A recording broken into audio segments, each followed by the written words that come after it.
Aleluia. Graça e paz, você pode sentar no seu lugar. Boa noite a todos que estão aqui. É um prazer estar com vocês. Hoje nós estamos semeando um pouco da unção e da graça que há no nosso pastor, no corpo de Cristo. E ele tem, graças a Deus, voado voos altos para também abençoar a vida de outras pessoas no nosso ministério e em outros ministérios, amém? Então hoje você cede ele um pouco e semeia da unção e da graça que há na vida dele, mas todo aquele que semeia, colhe a 30, a 60 e a 100 por um, amém? Como o Paulo dizia, ele trazia essa expectativa, ele dizia, gente, quando eu estou presente com vocês, eu tenho expectativas acerca daquilo que vocês estão fazendo e como vocês estão fazendo, mas agora muito mais da minha ausência. Paulo, ele tinha uma expectativa de que, mesmo quando ele não estivesse presente, as pessoas estivessem tão conscientes em Deus e de Deus, que simplesmente as coisas evidenciassem num contexto maior de amplitude e num contexto maior de intensidade, amém? Efésios capítulo 3, versículo 14. Antes que você chegue nesse texto, eu quero introduzir hoje, lembrando a você de como Deus lhe formou. A Bíblia diz que no sexto dia Deus cria os seres viventes e aqueles que estariam sobre a terra, os animais terrestres. E ao fazer esses animais, esses seres, a Bíblia diz que viu Deus que era bom. E ele fecha o relatório por aí. E agora ele está para criar não um animal, mas ele agora está para criar a sua imagem e a sua semelhança.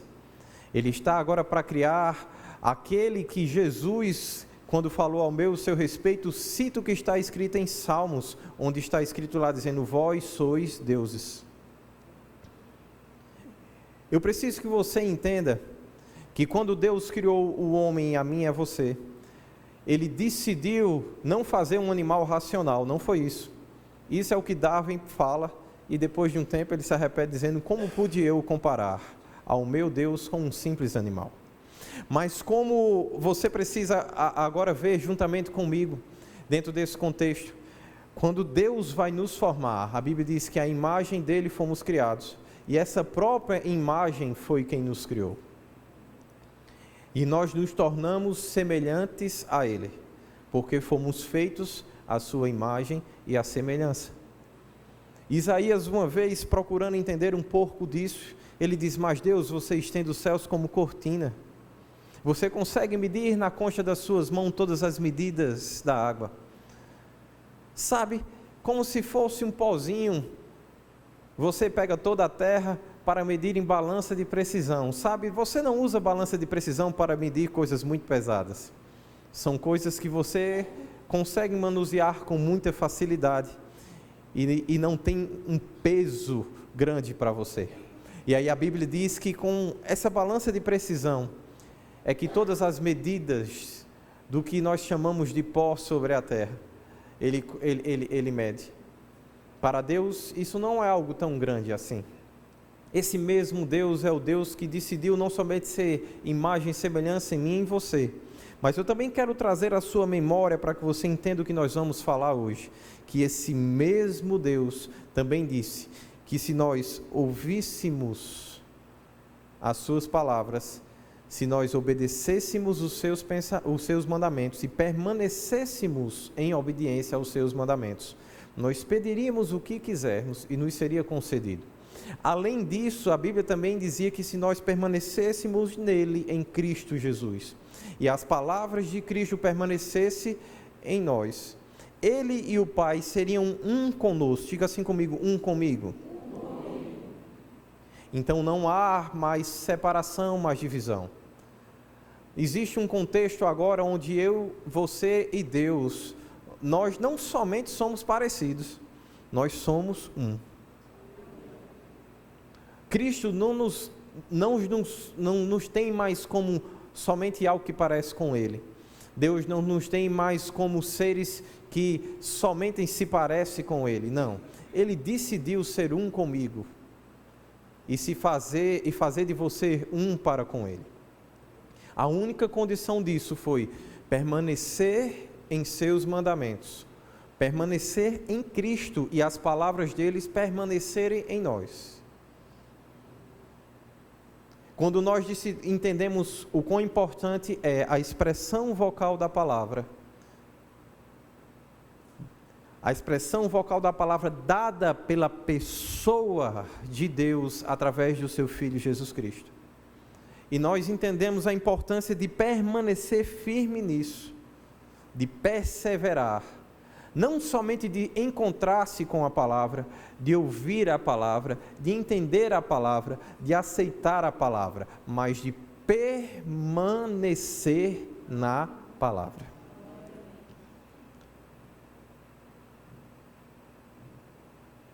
O que isso significa, pastor? Quando nós estamos falando em permanecer na palavra, nós estamos falando que as coisas que nos tiram da palavra e do propósito dela, elas não têm mais influência sobre a nossa vida. De alguma forma nós fomos tomados pela plenitude de Deus. Nos sentimos tão plenos, tão cheios, tão agraciados dele, que as outras coisas não conseguem mais nos trazer um pendor para sair da palavra. Isso não quer dizer que você não vai ter o pendor da carne que é para a morte e do espírito que é para a vida. A sua carne vai deixar de militar contra o espírito. Não, isso vai continuar acontecendo. Mas você está tão satisfeito com a vida de Deus, com a vida do espírito, que você simplesmente decide o lado que você vai pesar e o lado que você vai ficar. E você diz, não, eu vou permanecer na palavra. Não somente ouvir, não somente entender, não somente querer honrar, não somente desejar fazer como ela diz, mas é uma decisão de permanecer independente de. Precisamos entender que há mais um conceito que é necessário para mim e para você. Sem fé é impossível agradar a Deus, porque é necessário que aquele que se aproxima de Deus creia que Ele existe e que é galardoador daqueles que os buscam. Olha que coisa linda! Para quem busca galardão, presente e recompensa. Mas antes mesmo de buscar algo, você precisa acreditar que isso existe, que você não tem como buscar nada. E aí a Bíblia diz, você precisa crer que Ele existe. E aí a Bíblia diz, sem fé, sem pistes, é impossível agradar a Deus. Que tipo de fé e o que essa palavra significa para mim e para você? Essa palavra, ela significa confiança indeterminada. Sabe, isso quer dizer que de alguma forma, Deus espera no movimento da minha e da sua vida, que nós nos coloquemos diante dEle de forma indeterminada. Então não existe mais coisas que vão determinar a nossa posição, não existe mais outra coisa que vai determinar os meus pensamentos. Não existe mais outra coisa que vai determinar os meus sentimentos, porque a Bíblia diz ter depois o mesmo sentimento que houve em Cristo Jesus. Aí, pastor, está começando a ficar complexo, deixe isso fácil para mim. Eu estava conversando com um jovem essa semana, e ele me falando o quão era difícil para ele, por causa de tudo que ele viveu, ter o sentimento correto acerca das coisas. O quanto era difícil ele muitas vezes se posicionar e perseverar, porque ele dizia, pastor, eu não consigo esquecer as coisas que passaram. E eu fiz, você não consegue esquecer porque você ainda não entendeu o que é esquecer. Porque se você soubesse o que é esquecer, você talvez já tivesse esquecido. Ele olhou para mim e fez, como assim?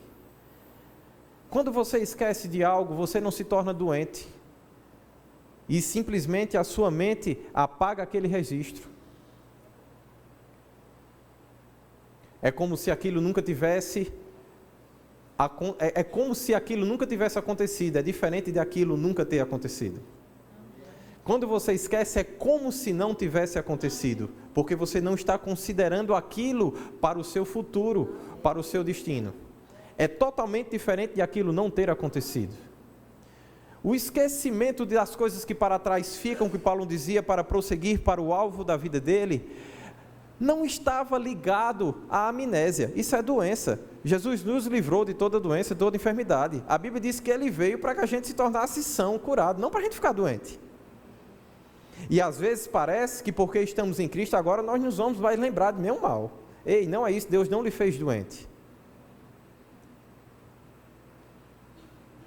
Em Cristo Ele lhe deu uma capacidade e uma habilidade de permanecer nele. De permanecer na palavra, sem que outra coisa determine a sua vida. Fé é confiança indeterminada. Diga assim comigo, confiança indeterminada. Então todas as coisas que minam a sua confiança, porque elas começam a determinar o seu posicionamento contrário à fé que Deus está lhe inspirando, essas coisas não vêm de Deus. E ele dizendo para mim, mas pastor, você não sabe como é difícil. Todos os dias quando eu venho para o meu trabalho, eu passo na frente daquele lugar e vejo aquelas mesmas pessoas. Como eu não vou me lembrar? Eu disse, você já percebeu que a Bíblia não diz que Deus ficou doente e não sabe o que aconteceu comigo e com você? A Bíblia diz que Ele lançou os nossos pecados em um lugar que a Bíblia chama de mar do esquecimento. As coisas estão lá em um lugar, elas não deixaram de existir. Ele só decidiu se esquecer dela, não fazer com que elas fossem mais determinantes para o relacionamento dele para conosco. Mas deixa eu lhe perguntar uma coisa, se Deus decidiu isso, o que é que você ainda está fazendo, usando essas coisas para determinar o seu futuro? Essa é a primeira pergunta que eu gostaria de lhe fazer com muito amor e carinho nessa noite. Se Deus esqueceu, por que você traz à sua memória? O conselho bíblico para mim e para você é: quero trazer à memória aquilo que me dá. Todo mundo sabe. Vamos dizer isso com todo mundo juntos. Quero trazer à memória aquilo que me dá. Então agora só a parte da esperança com força e com vigor para a sua carne estremecer por dentro. Eu quero trazer à memória aquilo que me dá esperança. Ei, então isso quer dizer que você decide o que traz à sua memória? Quando a Bíblia diz que somente 3 coisas não devem passar na minha e na sua vida. E não vão passar no que diz no contexto da vida como nós conhecemos. E elas são a fé, a esperança e o amor. No tempo onde todas as profecias se cumprem, você precisa entender que para entrar nisso, você precisa tirar tudo aquilo que tem determinado a sua vida, contrário ao que Deus tem para você. Porque a única maneira de você não somente entender o tempo. Quantos estavam aqui domingo passado? Maravilhoso a gente entender. Quantos ouviram o Carlos falando sobre nós entendermos o tempo profético? Mas olhe, não é somente necessário entender o tempo profético, é necessário em um tempo profético ter atitude profética. É necessário você entender que em um tempo profético, nada deve ser considerado maior do que Deus em sua vida. Nada pode lhe fazer mais pleno do que Ele, porque ele está em um tempo profético desejando que a plenitude exceda o seu entendimento. Ele quer que as riquezas da sua glória abundem na minha e na sua vida. Então, para fechar esse fundamento para aquilo que nós vamos ver nessa noite, eu preciso lembrar você de como Deus lhe fez. Ele lhe fez como Ele. Eu preciso lembrar você do que Cristo fez por mim e por você. Não somente sermos como Ele, somos agora um com Ele. Estamos em unidade. Não é mais só uma relação de semelhança, é sermos a mesma coisa. Porque assim como Ele é, somos nós aqui nessa terra. Eita! Por quê, meu amado? Porque estamos vivendo uma nova aliança, baseada em superiores promessas. E para todas as promessas nós temos em Cristo o sim e o amém. Está vendo como a gente sabe?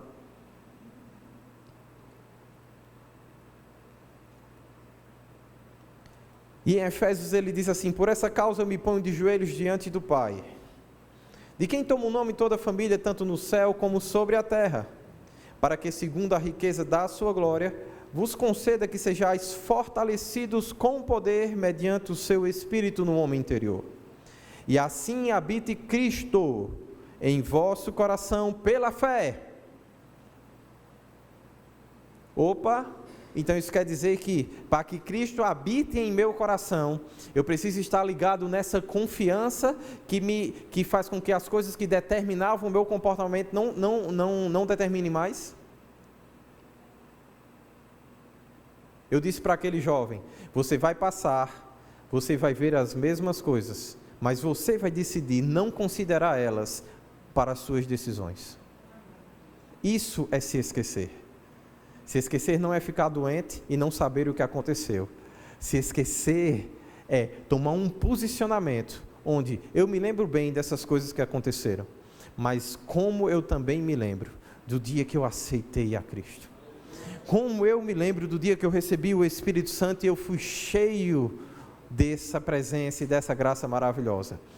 Como eu também me lembro de que quando eu levanto as minhas mãos em adoração santas, uma presença maravilhosa encobre a terra. Como eu também me lembro que rios de água viva fluem do meu interior. E esses rios fazem com que as pessoas possam beber, e eu mesmo, da água da vida, e aquele que bebe nunca mais terá sede nem fome. Como eu me lembro o quanto Ele me amou, se fazendo pecado, se esvaziando de si mesmo. Como eu me lembro como Ele me amou, enviando o seu próprio Filho, para que quando eu cresce e acreditasse nessas coisas, eu parasse de viver uma vida miserável, onde eu estava perecendo e as coisas degradando na minha mão, mas agora a vida eterna, a vida zóio de Deus, ela entra em manifestação e abundância na minha vida, como eu também me lembro. E aí você começa a trazer à memória aquilo que lhe traz esperança, porque a Bíblia diz que a fé é certeza das coisas que se esperam, e a convicção dos fatos que não se veem. E aí você diz: olha, eu estou passando aqui nesse ônibus, e eu estou vendo aquele lugar de tanto sofrimento, mas graças a Deus que não é mais para ele que eu vou, eu só estou passando. Deus está me colocando em um outro lugar, e lá é o lugar onde todas as promessas vão se cumprir na minha vida, é o lugar da minha provisão. Amém? Sabe, Satanás é tão sujo que Deus não estava mais levando aquele jovem para aquele mesmo lugar onde toda dor e o sofrimento se fez na vida dele. Ele só estava passando, mas porque quando ele passava, um sentimento vinha e se apossava da vida dele, porque ele pensava que esquecer era não saber o que aconteceu. E quantas vezes, meus amados, foi assim comigo e com você?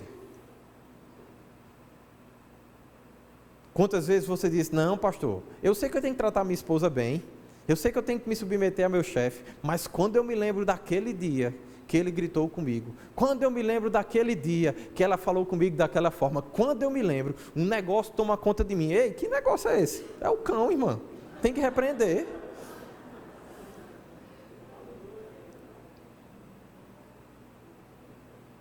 Quando Jesus estava lá falando com Pedro e com os discípulos, e ele disse: olha, eu vou me entregar, e eu vou morrer, tal, esse tipo de situação. Pedro fez: não, o senhor não vai não. Aí ele fez: cala a boca, Satanás, a palavra diz que vou, então eu vou. Ei, é importante permanecer independente de ir.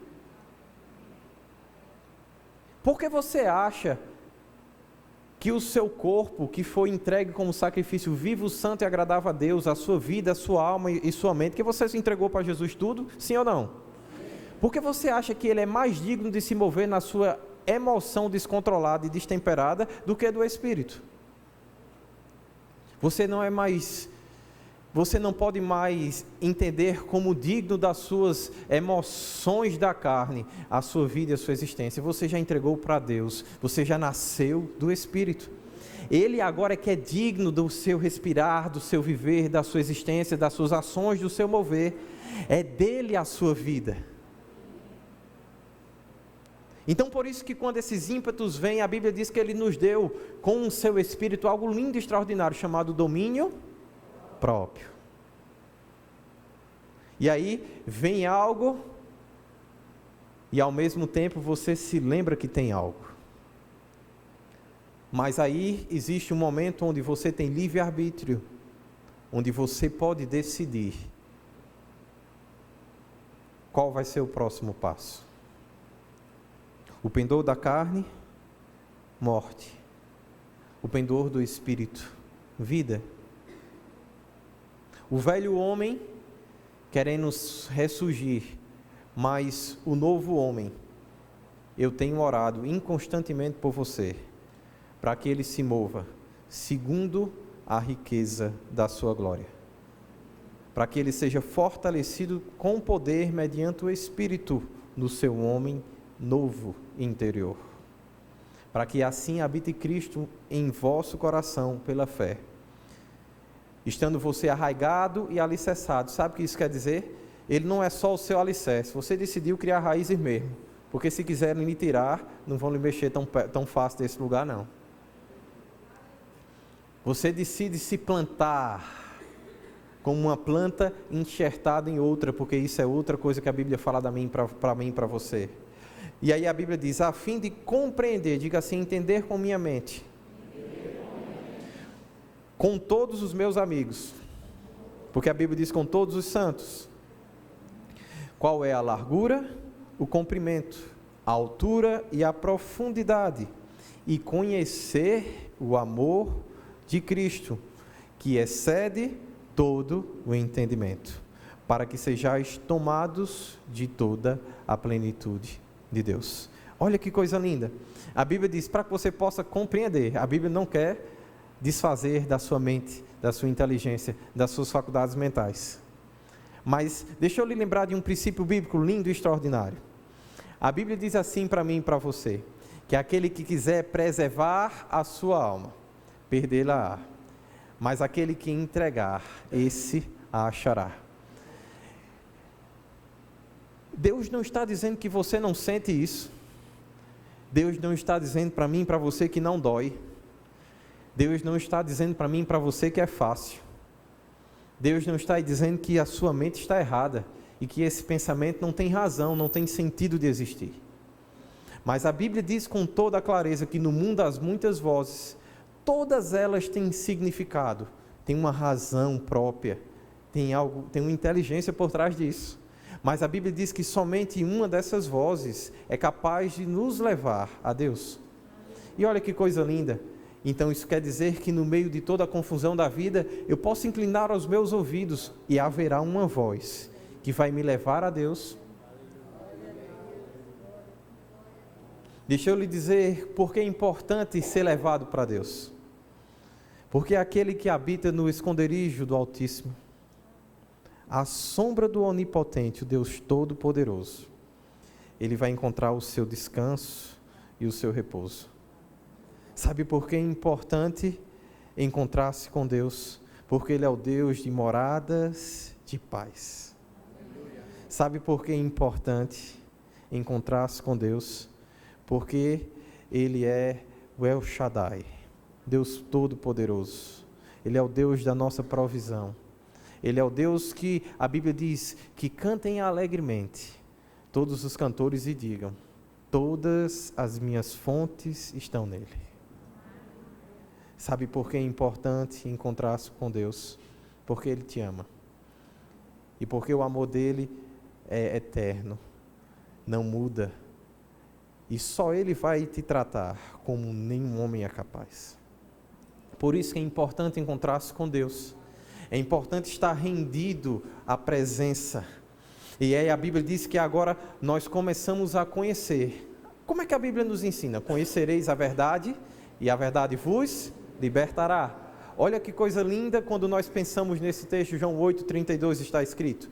Então a Bíblia diz que nós pegamos o nosso gnose, nosso pensamento, nossa inteligência, nós pegamos o nosso psique, como nós falamos, que é quando a Bíblia diz que aquele que quiser preservar a sua vida, psique, a sua alma, seu sentimento, a sua emoção. Então a Bíblia diz que com essas coisas nós começamos a conhecer a palavra.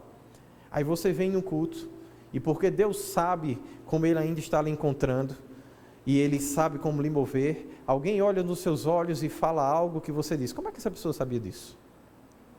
Deus está falando comigo. De alguma forma, alguém se move e lhe dá um abraço no momento que você mais precisa. De alguma forma, alguém bate em sua porta e supre as suas necessidades no momento onde você não tem como supri-las por si mesmo. Aí você começa a ver um grande mover da graça e do amor de Deus, e seus olhos estão vendo, seu corpo está percebendo, você está sendo alimentado por isso. E você vai conhecendo essa verdade do amor, da graça, do carinho que tem disponível da parte de Deus para com todo homem. E você começa a entender: ei, peraí, calma, Deus me ama. Mas a Bíblia está dizendo que nós precisamos conhecer esse amor em altura, comprimento, largura, profundidade.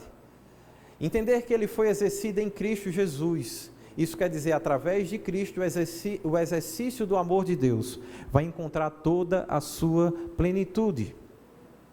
Se vocês baixarem mais, o microfone vem mais próximo da minha boca, dá menos microfonia.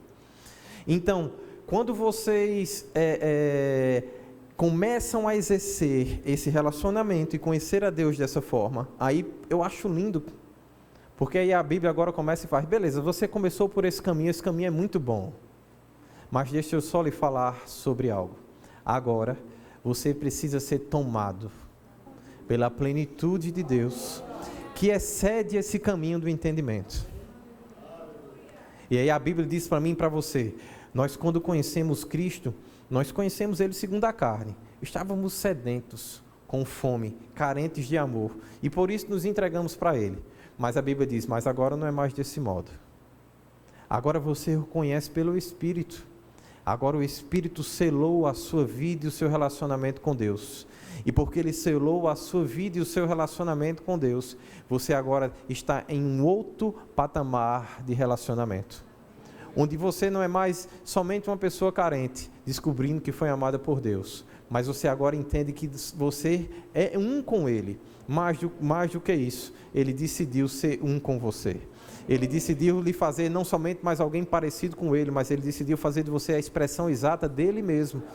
E aí você começa a abrir um novo patamar de vida e de perspectiva. Uau! Quer dizer que tudo aquilo que me fazia ser comum, tudo aquilo que me fazia ser só mais alguém, caiu por terra. Porque agora, de fato e de verdade, se eu for tomado pela plenitude de Deus, eu vou ser tão divino quanto Ele é. Eu vou ser uma expressão de amor tão forte e fidedigna quanto Deus é para com o homem. Eu vou poder trazer paz aos ambientes mais caóticos que existem sobre a terra. Eu vou poder visitar os enfermos em leito de morte e dizer: em nome de Jesus, seja curado, levante-se do seu leito da morte. Eu vou poder me mover com graça e com favor, e eu vou poder dizer ao pobre: seja rico, eu dou daquilo que eu tenho para você. Eu tenho porque meu Pai tem me dado, e aquilo que eu tenho não é meu.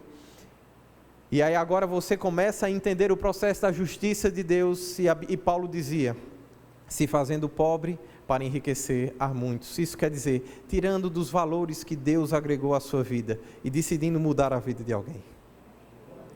Aí você começa a entender a sua importância para esse reino. Você começa a entender que no tempo onde todas as profecias se cumprem, existe algo que foi não somente profetizado, mas que foi um desejo e uma oração de Deus, o nosso sumo sacerdote, acerca da igreja. Ele disse: Pai, façam com que eles sejam um, para que o mundo saiba que eu fui enviado por você. E aí agora existe um comando da parte de Deus, onde a unidade, onde o amor e o carinho também são parte da profecia divina, porque a Bíblia diz que Deus é amor. E se Ele se faz um em você, deixa eu só lhe dizer, o seu nome também é amor. O seu nome também é suprimento. O seu nome também é justiça. O seu nome também é paz. O seu nome também é descanso. O seu nome também é cura. O seu nome é o nome que está sobre todo nome. Ele lhe confiou o seu nome. Ele lhe permitiu que você falasse e orasse em seu nome. Ele lhe deu autoridade, domínio e governo. Jesus decidiu fazer de você o seu corpo, a sua extensão, a sua vida.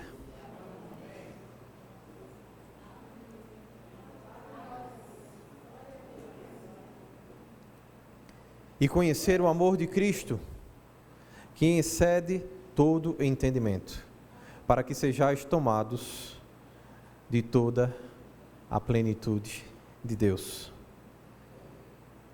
Eu queria que você começasse a entender comigo como é que isso acontecia no contexto da Antiga Aliança.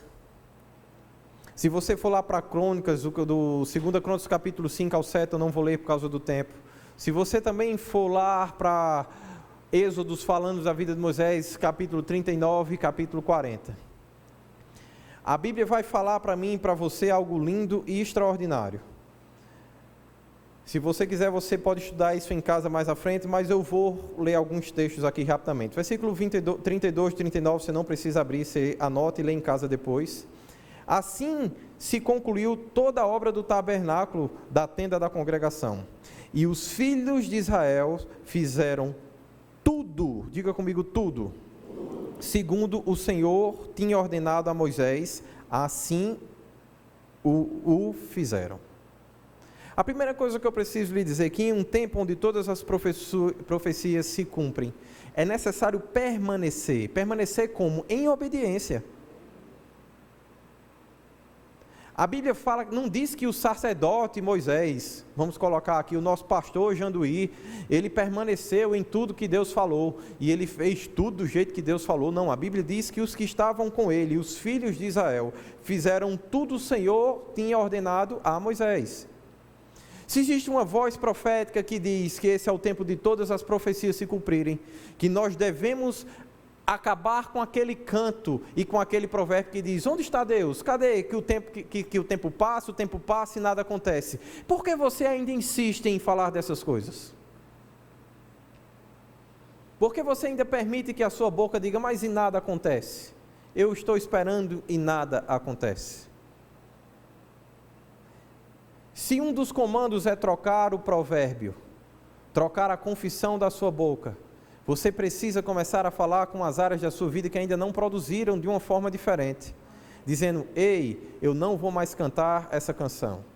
Agora a canção que está no meu coração é: esse é o tempo de todas as profecias se cumprirem. Não é mais tempo de nada acontecer, não é mais tempo das coisas ficarem paradas, agora é tempo de Deus agir. Agora é tempo de Deus superar todas as minhas expectativas, porque esse mesmo texto que eu li para vocês em Efésios 3 diz: ora, aquele que é poderoso para fazer infinitamente mais, além do que tudo quando pensamos, pedimos ou imaginamos, segundo o seu poder que opera em nós. A Ele seja a honra, a glória e o louvor pelos séculos dos séculos e pela eternidade. Ei, calma, você está querendo, mente, coração, diabo, fazer com que eu me afaste das promessas e que eu me afaste do poder que está operando em mim, mas eu decido de uma vez por toda, eu vou obedecer os comandos da voz profética, eu vou obedecer os comandos que eu tenho da vida de Deus, eu vou obedecer aquilo que Deus tem para mim, e eu vou permanecer na palavra, e eu vou pedir o que eu quiser e me será feito, porque eu estou em Cristo Jesus. Então eu estou pedindo: saia daqui em nome de Jesus, influência maligna, que os anjos de Deus entrem e me sirvam, e que a glória de Deus enche esse lugar, e você vai poder levantar as suas mãos em adoração, com a atmosfera totalmente diferente, e agora com a sua fé, levantado por dentro, dizendo: Deus, assim como você me inspirou a falar com os montes, com as circunstâncias da vida, eu em nome de Jesus falo para as coisas áridas e secas que estão em mim, em toda a minha existência, fora em nome de Jesus Cristo, frutificando a minha vida, os resultados chegando, a provisão chegando, a profecia se cumprindo. Eu sou o teu filho, eu sou guardado por você. Chega um momento onde é necessário que nós tomamos uma posição de permanecer naquilo que Deus nos deu. Você precisa entender que as suas emoções não são dignas de se dobrarem diante de Satanás e da acusação que ele tem lhe dado. As suas emoções foram dadas e criadas por Deus para que você tivesse o mesmo sentimento que houve em Cristo Jesus. Diante das circunstâncias mais difíceis, diante das lágrimas dos seus olhos, ele não desistiu de crer. A Bíblia não diz que ele não chorou quando soube que Lázaro estava morto. Ele chorou, ele se deu o direito de sentir a morte do seu amigo. Isso não é um problema.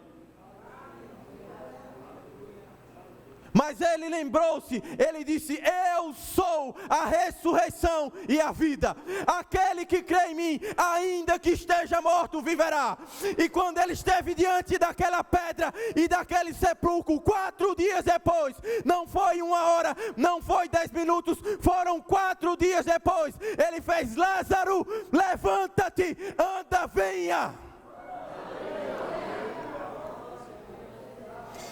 Ele ainda disse assim para Deus: eu só vou falar em voz alta, Pai, para que eles ouçam e creiam em você, porque eu já sei que você me ouve.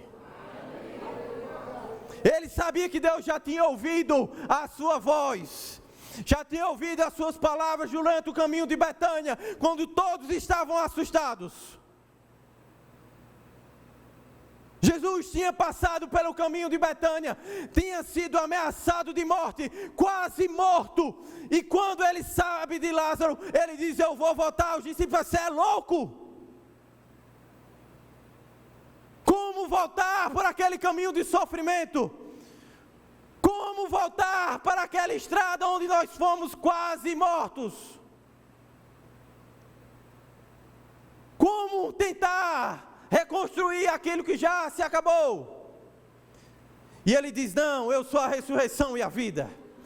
Ele diz: ei, eu não sei vocês, mas eu ando na luz. E quem anda na luz está seguro. Quem anda na luz não teme o mal. Eu não ando à noite nas trevas, eu ando na luz. Aí você acha que Jesus só caminhava durante o dia. Não era dessa luz que Jesus estava falando. Isso não quer dizer que quando o sol se punha, Jesus dizia: pronto, agora acabou o meu dia, não faço mais nada. Não era disso que ele estava falando. Ele estava falando do farol que iluminava os seus passos, a palavra, o Deus vivo. Ele estava falando de um relacionamento com Deus, onde ele tinha consciência: eu sou o sal, sou a luz desse mundo. Não importa as trevas, não importa a dificuldade, eu vou passar e fazer aquilo que Deus tem para mim.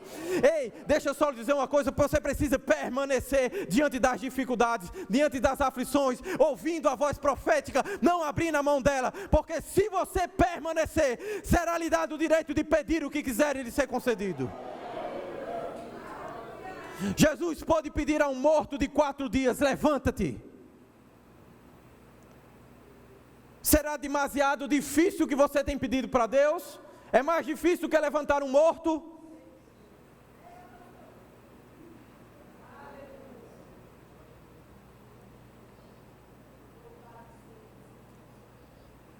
Aleluia.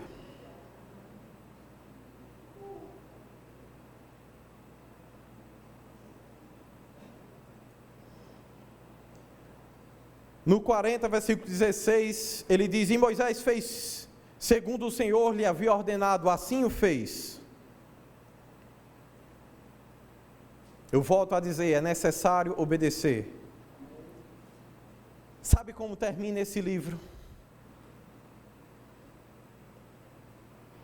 Versículo 31, nela Moisés, Arão e seus filhos lavavam as mãos e os pés, quando entravam na tenda da congregação e se achegavam ao altar, continuando obedecendo, segundo o Senhor ordenara a Moisés. Levantou também o átrio ao redor do tabernáculo e o altar, e pendurou o posteiro da porta do átrio. Assim Moisés acabou a obra. Deixa eu só lhe dizer algo. Sabe por que você não está vendo a glória de Deus interagindo com a sua vida? Sabe por que você não está vendo milagres e mudanças de verdade acerca de você mesmo? Porque você ainda não acabou aquilo que você tinha para fazer. Porque você não obedeceu Deus ainda até que o sangue desce na canela. Porque você sabe que você ainda cocheia entre 2 pensamentos. Uma mudança radical na minha e na sua vida vai começar quando nós estivermos dispostos a fazer tudo o que Deus mandou, gostando ou não do que Ele está nos requerendo. Uma mudança radical na minha e na sua vida, ela vai acontecer quando você e eu entendermos que é necessário crer indeterminadamente, sem condição alguma na palavra, que é necessário crer em Deus, sem colocar limites, porque em Deus tudo é possível.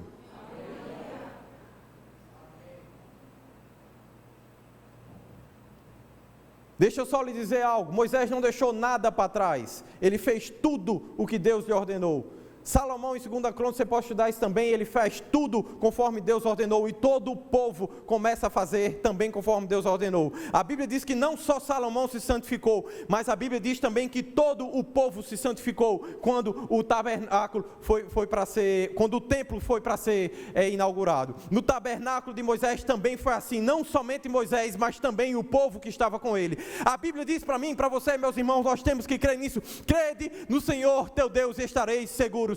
Crede nos teus profetas e prosperarei. Nós não podemos ficar com nossos ouvidos desatentos à voz profética, porque a voz profética é a voz de Deus através de um homem de Deus, para que a prosperidade alcance a minha e a sua vida.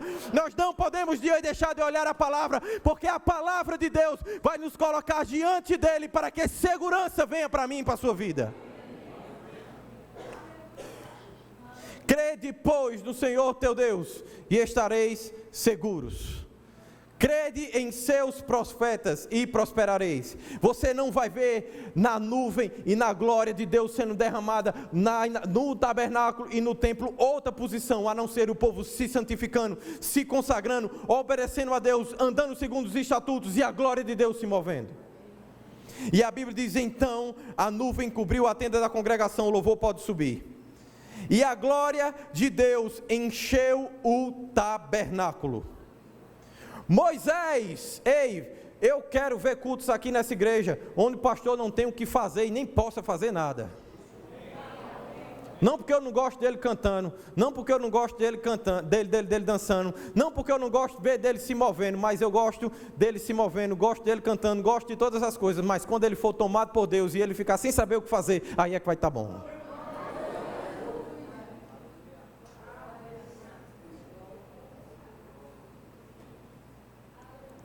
E deixa eu lhe dizer algo. E a Bíblia diz que Moisés não podia entrar na tenda da congregação, porque a nuvem permanecia sobre ela, e a glória do Senhor enchia o tabernáculo. Quando a nuvem se levantava sobre o tabernáculo, os filhos de Israel caminhavam avante em todas as suas jornadas. Se a nuvem, porém, não se levantava, não caminhavam. Você está disposto a pagar um preço pela glória de Deus, pela comunhão e pela intimidade, ao ponto de não se mover se Ele não se mover? Ao ponto de estar tão consagrado e rendido a Ele, para ter coragem de dizer o que Moisés disse? Sabe por que esse povo não se movia sem que a presença de Deus se movia? Porque antes de ver a nuvem e antes de ver a glória, Moisés já tinha decidido obedecer esse princípio. E quando Deus disse, vá lá Moisés e fala, mas eu não vou contigo, Moisés fez, ei, eu não vou não. Se o Senhor não for comigo, eu não tiro meus pés daqui. É muito bonito para mim e para você ver agora aqui no fim da história de Moisés e dizer, oh, que coisa linda, agora a minha vida vai ser assim, quando eu ver a glória de Deus eu me movo. Ei, ele não viu para se mover. Quando a glória veio, isso era só uma continuidade de um posicionamento que ele já tinha. Quando a glória estava lá, ele continuou fazendo aquilo que ele já fazia, mesmo quando ele não via a glória dessa forma. Você está disposto a ser obediente a Deus e se consagrar a Ele de uma forma que, mesmo que você ainda não tenha visto os resultados que você deseja, você não vai abrir mão de servi-lo, de amá-lo? Não vai abrir mão de andar com Ele?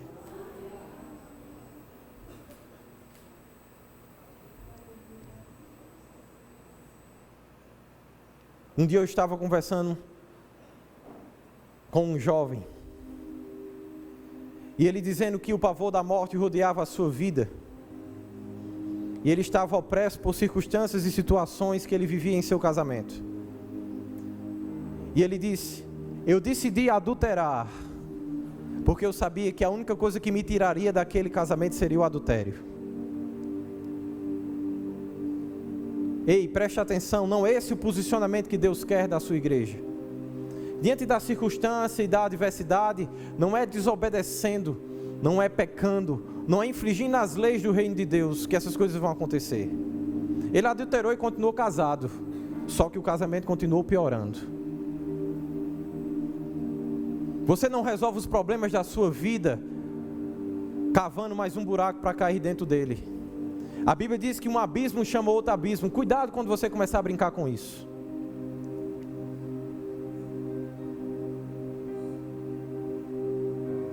Nós precisamos ser como Moisés, se santificar na presença dele, fazer tudo conforme ele ordenou e predestinou.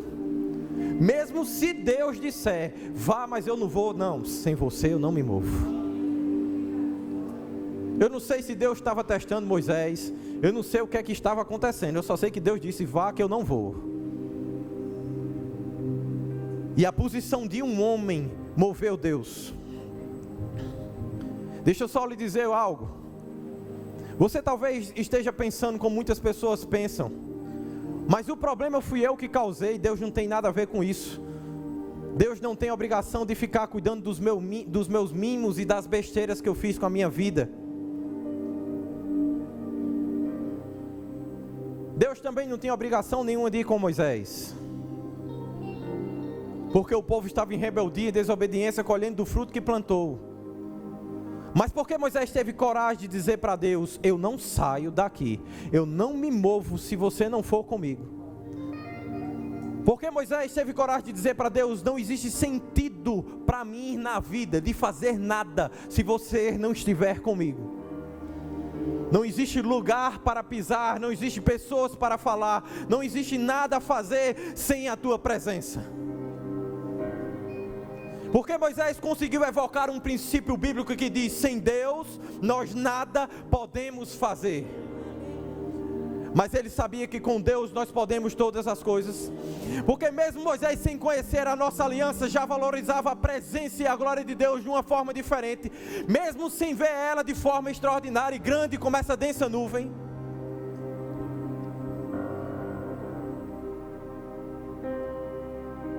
Mas pastor, quando eu crescer como você, quando eu chegar na maturidade de pastor Janduí, aí sim, pode contar comigo.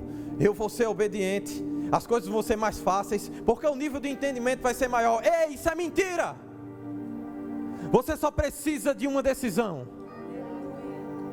Você só precisa entender que Ele é tudo em todos. Você só precisa entender que a sua fé pode ser indeterminada.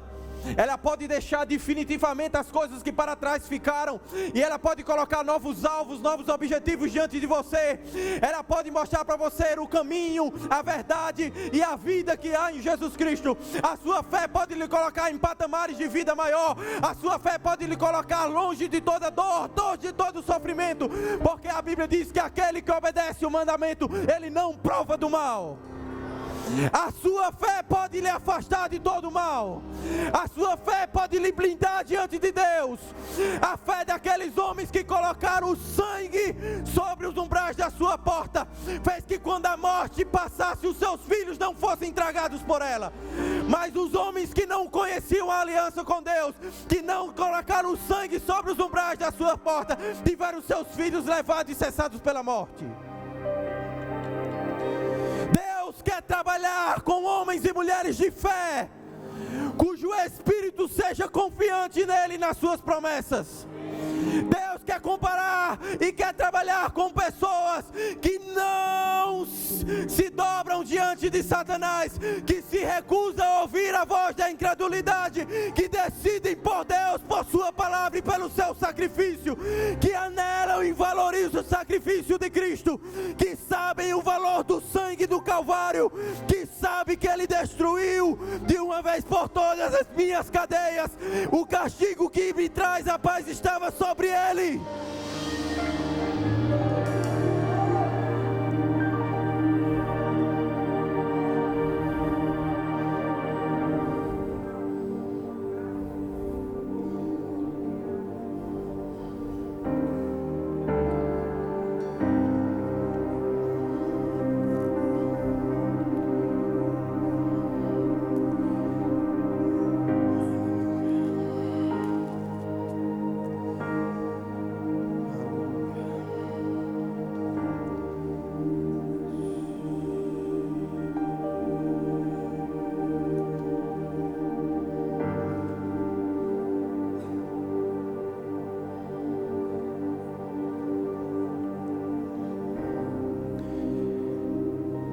Salomão acabado de orar,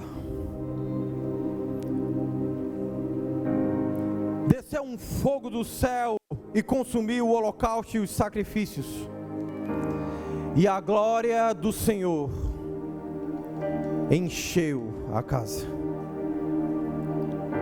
Os sacerdotes não podiam entrar na casa do Senhor, porque a glória do Senhor tinha enchido a casa.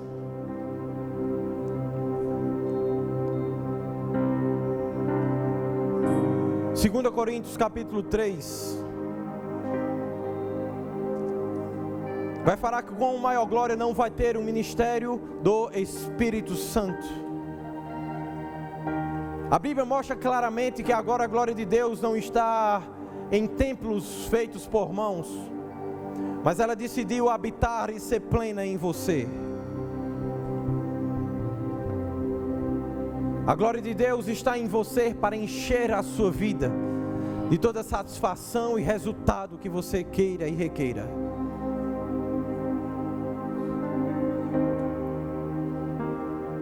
Você é casa de Deus.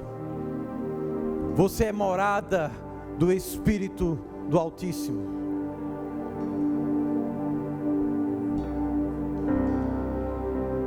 Mas como você está construindo a sua casa? E como você está determinando os parâmetros da sua vida? Quando Salomão fez do jeito que Deus estava dizendo para fazer, a Bíblia diz: assim acabou a casa do Senhor e a casa do rei. Tudo quanto Salomão intentou fazer na casa do Senhor e na casa, prosperamente efetuou. De noite apareceu o Senhor a Salomão e lhe disse: ouvi a tua oração, meu filho.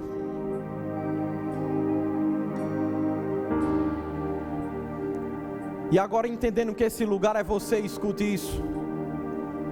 E escolhi para mim esse lugar para a casa do sacrifício.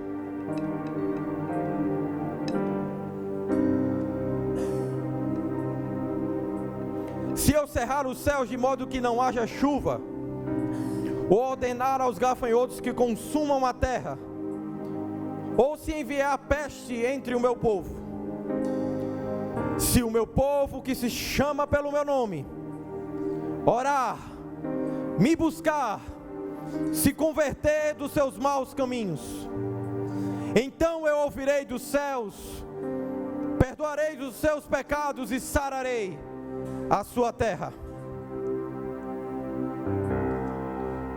Veja como estão os olhos e os ouvidos de Deus para aqueles que decidem hoje permanecer nele. E estarão abertos os meus olhos e atentos os meus ouvidos.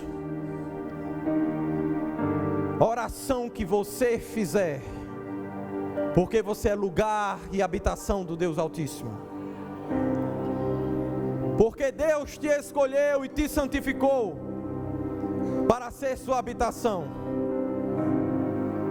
para que Ele esteja em você e o seu nome seja perpetuado na sua existência.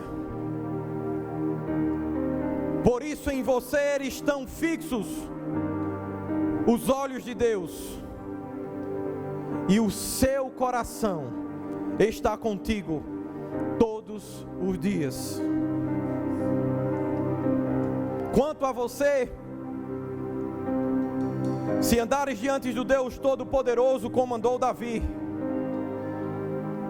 o Pai da vida da adoração, e se fizermos tudo segundo o que Deus tem nos requerido, se guardarmos os seus estatutos e os seus juízos, Deus também vai confirmar a aliança que Ele tem contigo, o seu reino e o seu governo, segundo a aliança que fez com Davi. E Ele te dirá: não faltará sucessor para o teu legado, para a tua existência.